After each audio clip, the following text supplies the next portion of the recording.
Hi everyone, today we're talking patterns, behaviours, learnt responses and self-talk. How do you talk to yourself and how do you talk to others? And how is that impacting your life?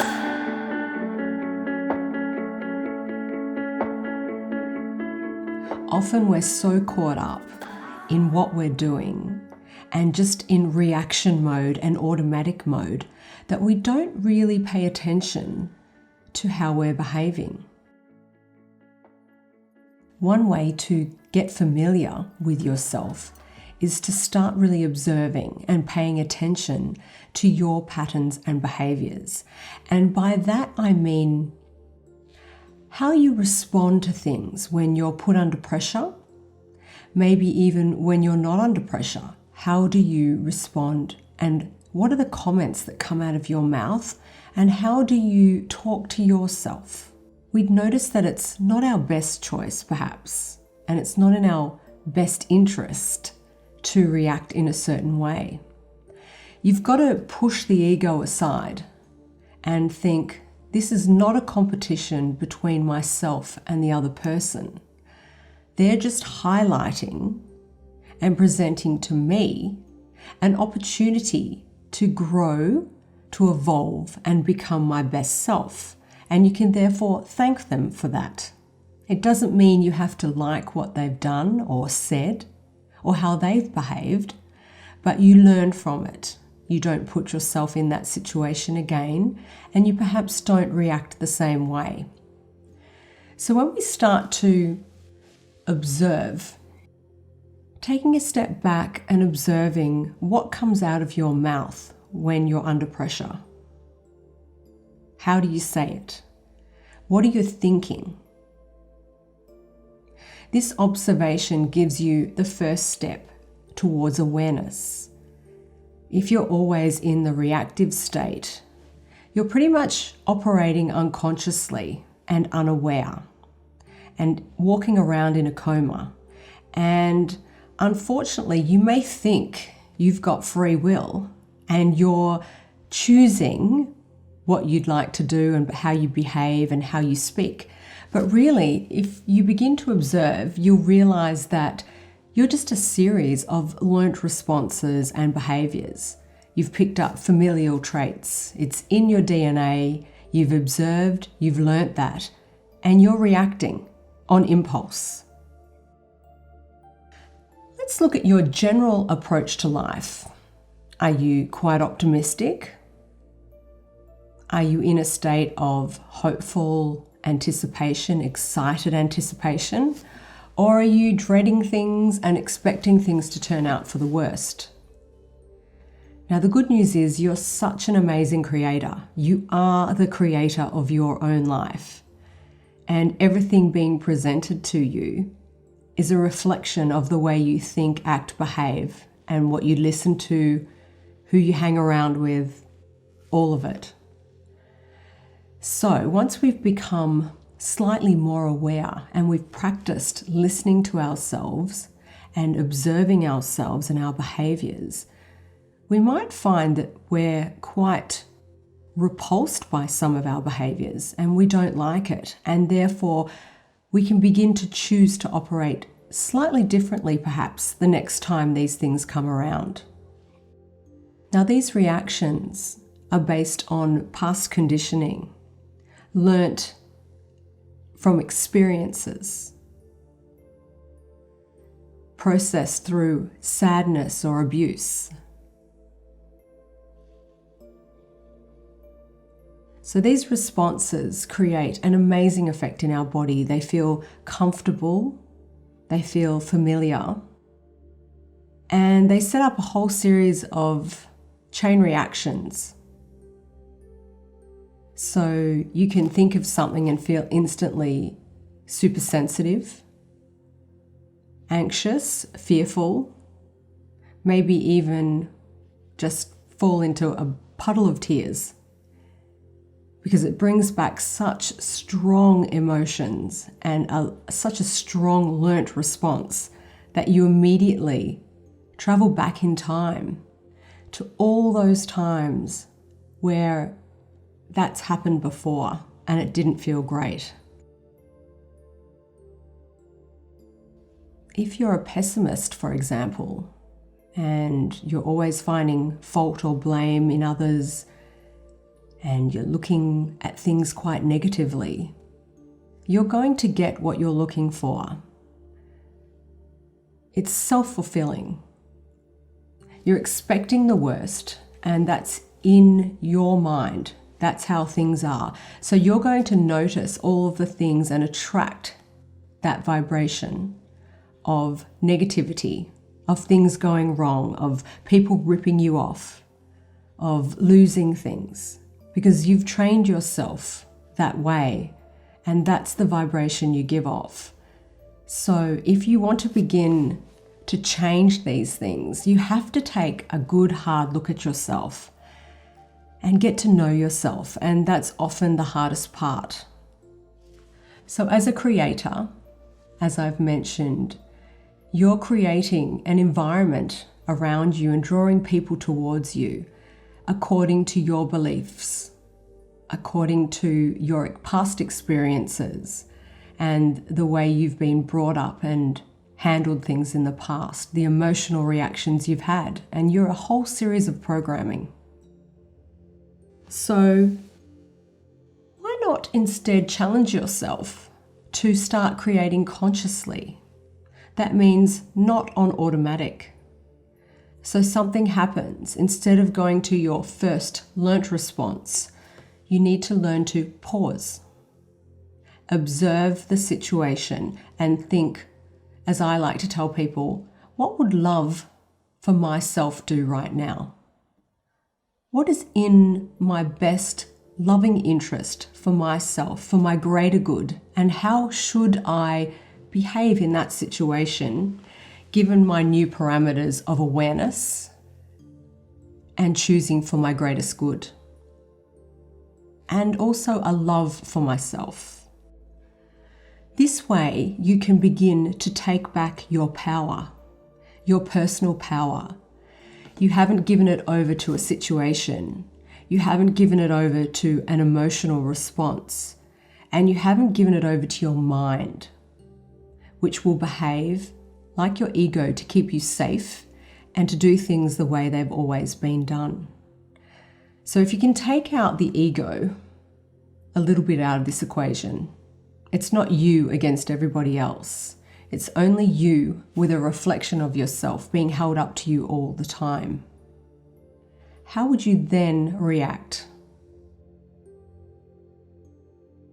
Moving on to self-talk. I often hear people calling themselves horrible things. And if you were to realize you're having a conversation with the entire universe, it's listening, then how might you be able to rephrase things? What might you say to yourself instead of listening to the negative psychopath running around in your mind? Yes, I think we've all experienced that talk. You can't do it. You'll never be any good. You've never managed to make it work before. What makes you think it's going to be any different this time? Really, really negative. You should be feeling panicked right now. That's how you've always felt when this happens. Well, bring yourself back to the present moment. There's actually nothing wrong with right now. Usually you'll find you've time traveled into the future, and through fear, you've projected that something's going to happen just because it has before. And most oftentimes, if you react the same way, the same thing's going to happen. So how can you change it? Starting with how you talk to yourself. How can you begin to shift the habit of the way you talk to yourself and the way you talk to others? If you're very critical of others, how can you turn that into a more loving practice? Practice, exactly. You need to practice. Observe and become aware, and then put into practice what you're hoping to achieve. It's important to realize that highly critical people have often been abused themselves. They've experienced torment, sadness, and a whole lot of negativity in their own lives, and they begin to turn that towards others and pick on them, blame them, find fault with everything they do, from the way they dress, the way they look, the way they behave. And really, it's all a reflection on how they feel about themselves and where they've been in their lives. So we can always find a way with our self-talk to treat ourselves as the infinite, beautiful being we are, and then to eventually be able to see that light and that love in others who have also undergone possibly horrible backgrounds, horrible amounts of suffering, and don't have the awareness that you're beginning to get. That's how we go about treating others really well, not judging them, not putting them down, not putting our own distortions upon them. But really, we have to start with ourselves. So start talking to yourself as the infinite being you are. If you're an amazing infinite being and an incredible creator of everything around you, how would you talk to yourself? How would you begin to create consciously in your life if you really live from that place? One of the ways is meditating and becoming more aware. Through meditation, we can further become aware of the stillness and therefore look to the grandness of our being, becoming further aware of the power we possess inside and all that we're capable of, and reminding ourselves of that power and our ability to choose consciously. Let's try a little meditation now. Find somewhere really comfortable and quiet. Make sure you're safe. Close down your eyes and just begin to tune in to your breathing as you begin to observe the rising and the falling of your chest. You begin to remind yourself that you are a spiritual being having a human experience. And you're here to explore and play in density, to have fun, to become your best self and have your greatest life. How fortunate you are to be able to connect with that loving being right now.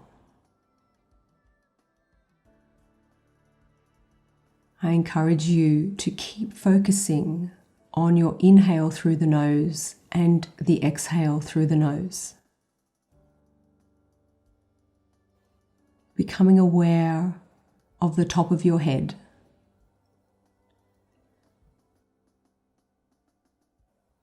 the back of your head, the sides, your face, all parts of your face, your eyebrows, your temples, behind your earlobes,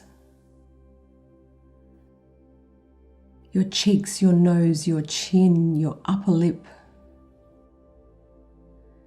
your teeth, bringing yourself right here, right now, to this moment in time where all is well. Finding that connection with this amazing self. Traveling down to your neck, bringing awareness to your heart space, and reminding yourself of all the love that you are, of the love you contain, of the love you can give, and also of the love you can receive. Taking time to inhale love into your heart, opening your chest further wider, shining, opening radiantly and beaming your light all around. Going through life as this being, talking to yourself as this being. How might that change you and change your life and what you're projecting around you if you were to approach your life from this grand, expansive, and loving self who deserves all the abundance in the world, who deserves loving kindness,